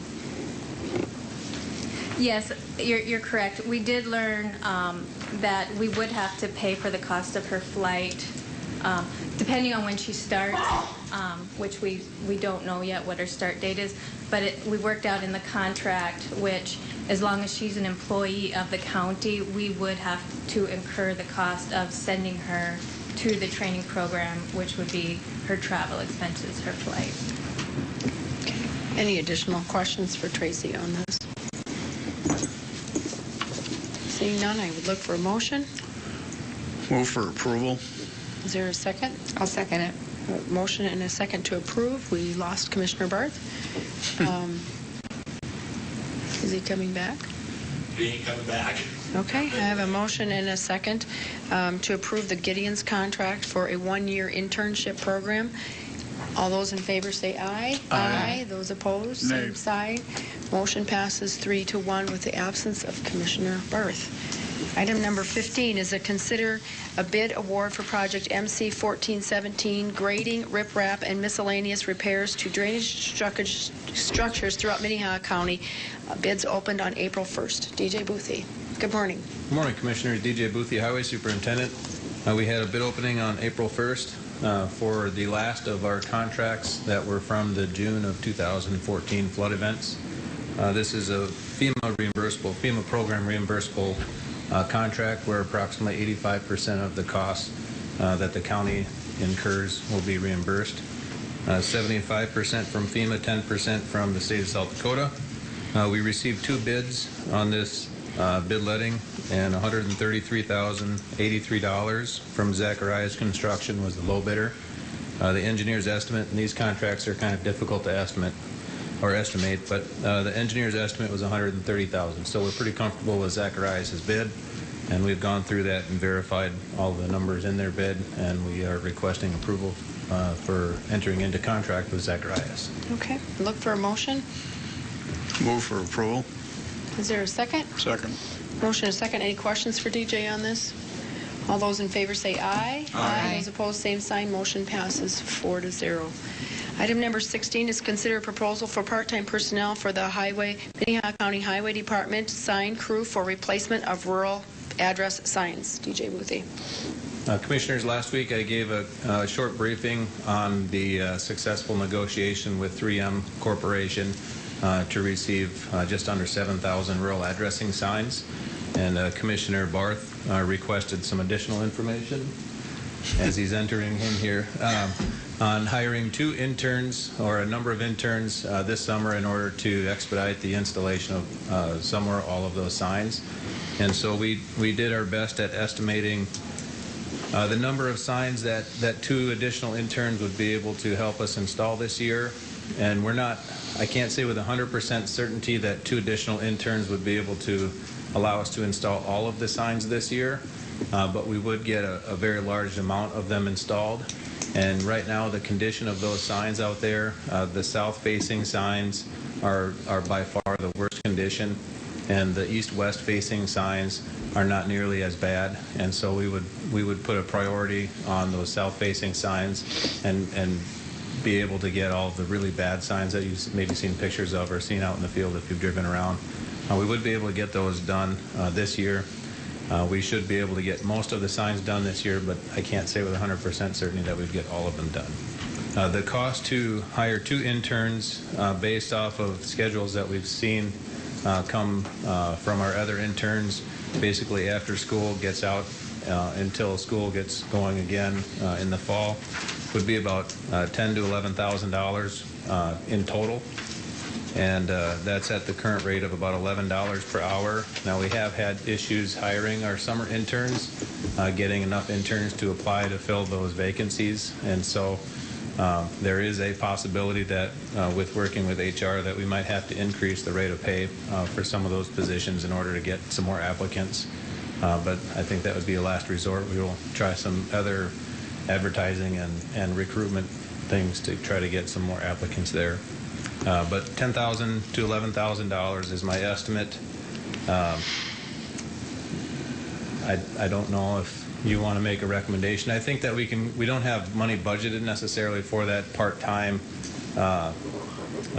those part-time positions. However, We do have vacancies in the department where we will have $10,000 to $11,000 of savings throughout the year, so we can make up that difference just by moving some money around with the different ASNs. And I don't think we'll need to do a supplement for this if we choose to move forward. Okay. Any questions for DJ on this sign replacement? DJ? Commissioner Benega? No.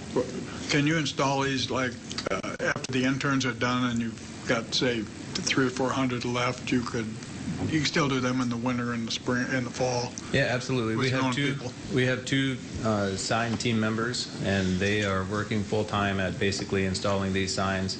And then when they receive calls on other signs, maybe a stop sign down or a no passing zone sign down, they go and they work on those higher priority signs. And then in the wintertime, both of our sign team members are part of the snow removal crew, and so that certainly takes a higher priority. Commissioner Benega. I was just going to ask, have you ever had a working relationship with work release individuals? We have. It isn't always the best working relationship. We've also used temporary labor for our bridge crew specifically. And so we know that both of those are options, and I would consider them last resort type options, but they are certainly options that we can look at. And my assumption, again, with the mechanic position that has been vacant for a little while, and a light summer, we shouldn't have any need for supplements for the end of the year. Correct. The only thing that might change that would be if we had a very, very hard winter and we had a lot of overtime, but I don't foresee that happening anytime soon. Thanks. Is there any other comments? This is a consideration for proposal. Commissioner Barth? I would just say that the reason we originally put those signs up was for public safety, and if the fire department or the sheriff or the ambulance can't read your address, they may blow right by your place and have to make a turnaround. And so I think from the point of view of public safety, I'm really appreciative that the warranty has been honored and that we're getting those signs, and I think we should try to get it done. Is that a motion? I'll make a motion to suggest this, yes, or approve this. Second. Commissioner Barth has made a motion. I don't know what I seconded. Commissioner Kelly to authorize DJ to advertise for a part-time personnel for the summer to assist in replacing rural signs, address signs. I have a motion and a second. Any other comments? All those in favor say aye. Aye. Those opposed, same sign. Motion passes unanimously. Item number 17 is consider a motion to authorize the purchase of 2 truck chassis from Nuss Truck of Minnesota. Commissioners, items 17 and 18, we'll address them individually, but they do go together. And we had initially, I think, on February 3rd and then again on February 10th, came before the commission requesting approval to purchase 2 additional snowplow truck bodies and chassis for our department. And they were deferred approximately 2 months, and here we are at 2 months, and that's the reason that they're on the commission agenda again. We are working on getting some additional information for the commission to consider, working with my liaison, Commissioner Benega, to get costs for basically refurbishing a couple of our existing trucks and what the cost would be for that in lieu of purchasing new trucks. And we hope to present that information at our informational meeting on April 28th. Hopefully it's ready by then. And so I think that Commissioner Benega was perhaps interested in deferring at least until we have that information available. Okay. Commissioner Benega? He took the words right out of my mouth. Okay. So a I motion. am interested in deferring this until he has the information that I requested. And then also, by that time, we should also have a solid number from the legislative process that will support some of the additional funding needed for highways and bridges. Do we need a motion and a second to defer 17 and 18? And do you want to put a time frame on those? We talked about 1 month, correct, or 30 days? Is that going to be May I enough? just suggest until our information is available, we will certainly try to get it by that April 28th. But working with vendors, it's not always on our timeline. It's often on their timeline. And so to prevent having to come back to defer it another week, maybe until that information is available. That'd be fine. Is that all Thank right? you. I have a motion and a second to defer until information is available. All those in favor say aye. Aye. Those opposed, same sign. Motion passes unanimously. That was actually item number 17. Can we have a motion, exactly the same motion for the second one? Is there a motion? So move.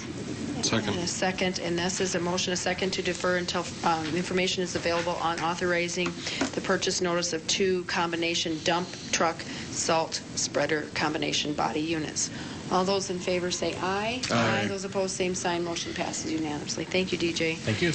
Number 19 is authorize the chairman to sign the grant agreement acceptance between Minnehaha County and the South Dakota Weed and Pest Control Commission in the amount of $6,100 for chemicals and seasonal labor. Ralph Hammer, good morning. Good morning, Ralph Hammer, Weed Supervisor. This is a standard grant that we apply for every year, and we use it to help defray costs on chemical and seasonal labor.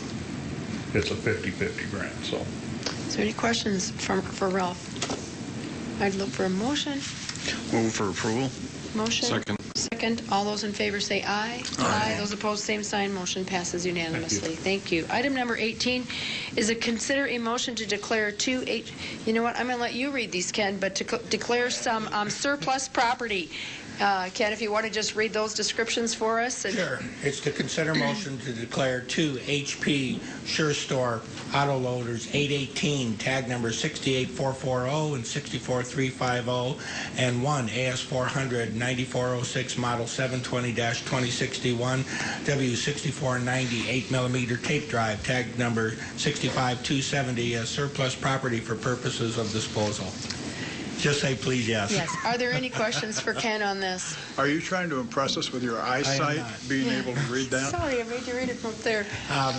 But no, we just completed a recent, every year we go through a fixed asset inventory and that review. And during that audit and review, that we noted that these fixed asset numbers and that were not declared as surplus at the proper time for disposal, and we need to rectify that record and are asking you to declare them as surplus for purposes of disposal. They came out of IT. Okay. Is there a motion? So moved. Second. Second. Have a motion and a second. All those in favor say aye. Aye. Those opposed, same sign. Motion passes unanimously.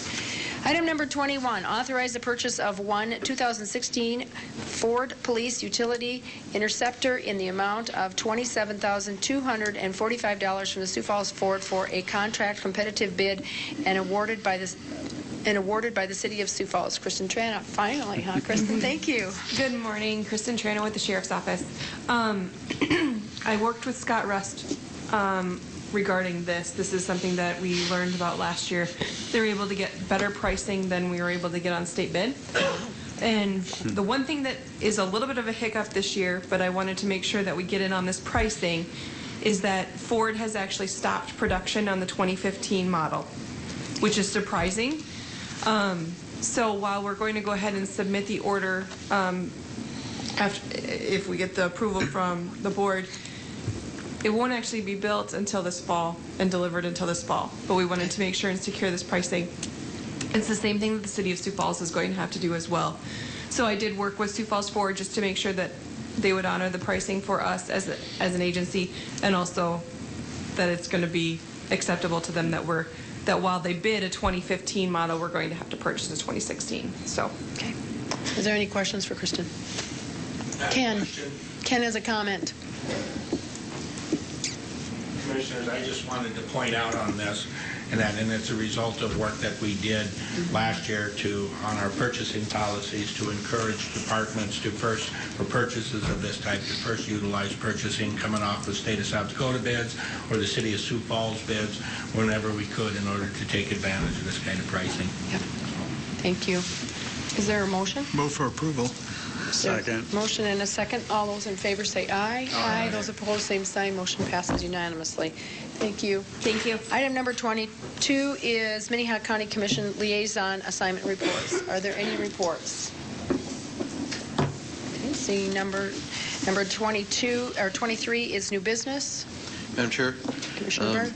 Commissioner Kelly and I were just talking earlier about links from our county website to some of our other organizations. And Dick, there was no link from our website to the Sioux Empire Fair, right? No, and I talked to Monty, and he said that that shouldn't be a problem. He's going to look into it. Okay. And they are working on a new website. If we don't incorporate it into this one, we'll just make sure that I think that's an important enough agency that, and it's tied enough to the county commission that we should have a link on there. Yep. Any other new business? Is there any old business? I'd look for a motion to adjourn into executive session for litigation and legal briefing. It's my motion. Second. I have a motion and a second. All those in favor say aye. Aye. Those opposed, same sign. Motion passes unanimously. We are adjourned. Multiple seconds.